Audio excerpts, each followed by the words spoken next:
One day, a young artist was struggling to make a living, his studio cold and his future bleak. An advertising executive approached him with a commission to create a new, joyful image of Santa Claus for a holiday campaign. The artist, a man of serious and classical taste, was initially repulsed by the idea. He thought to himself, if I weren't so desperate, I would refuse this commercialization of a sacred figure. Still, he accepted the work. He sketched a thin, serious-looking St. Nicholas, but the executive rejected it. "Make him fatter, happier," he insisted. The artist grumbled, adding rosy cheeks and a round belly. When only the final details remained, the executive beamed. With a smile, he said, "Now, give him the colors of our brand." The artist, feeling his artistic soul die, snatched the pencil and thought, "Oh, brother, this man has no respect for tradition." He finished the drawing and rushed out, believing he had sold out. He gathered his meager pay and headed home, sinking into despair. As he reached into his coat pocket, he found an old family photo. There was his grandfather, dressed in a red and white suit, his face jolly, looking exactly like the Santa he had just drawn. "If this was him," he moaned in despair, "then I wasn't selling out. I was honoring his memory." Too late to take back his bitterness, he realized with awe that he wasn't the sellout. He was the keeper of the flame. One winter, a young artist was commissioned to paint a holiday advertisement for a popular soda brand. He sketched a jolly, round-bellied man in a red suit, a stark contrast to the stern, bishop-like figures of old. He thought to himself, if I weren't so pressured by the deadline, I would research the traditional lore more deeply. His boss, however, loved the cheerful new look. "This is what people want," he declared. The campaign was a massive success. When only one final touch was left, the artist wondered if he should add a more traditional element.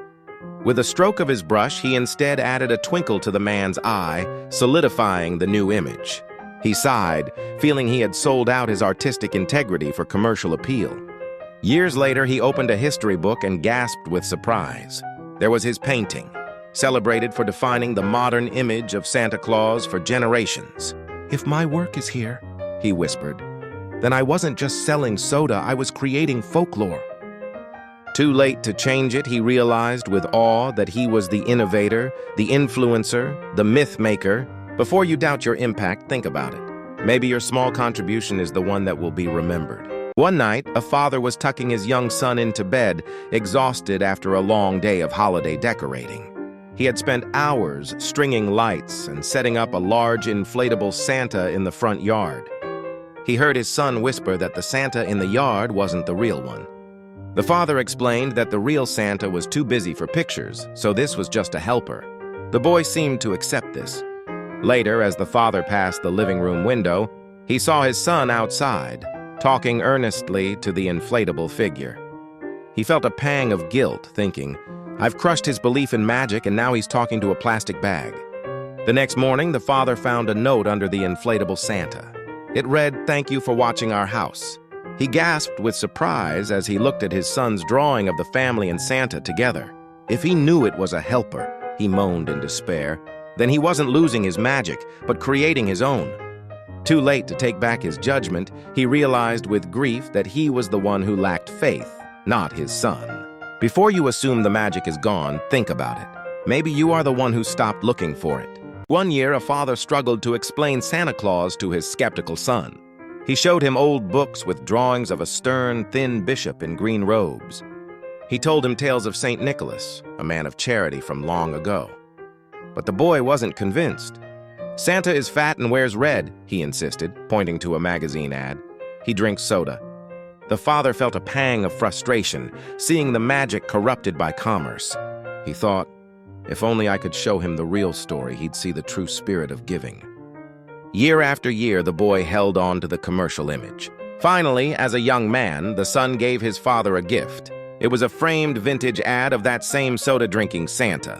"Dad," he said, "this ad made Santa real for millions. It gave us a shared story." The father looked at the jolly, red-cheeked face.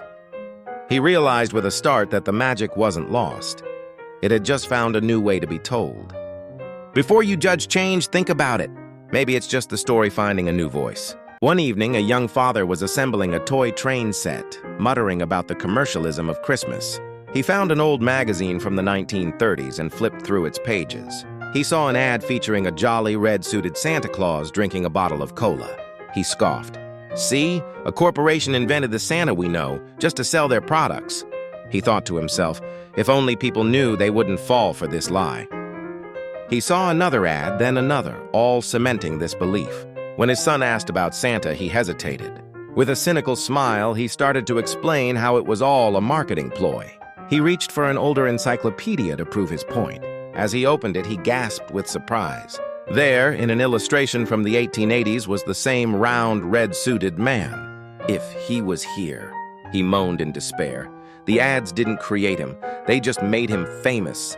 Too late to take back his words, he realized with grief that he was the cynical one, the misinformed, the thief of magic. Before you dismiss a tradition, think about it. Maybe the story is bigger than you believe.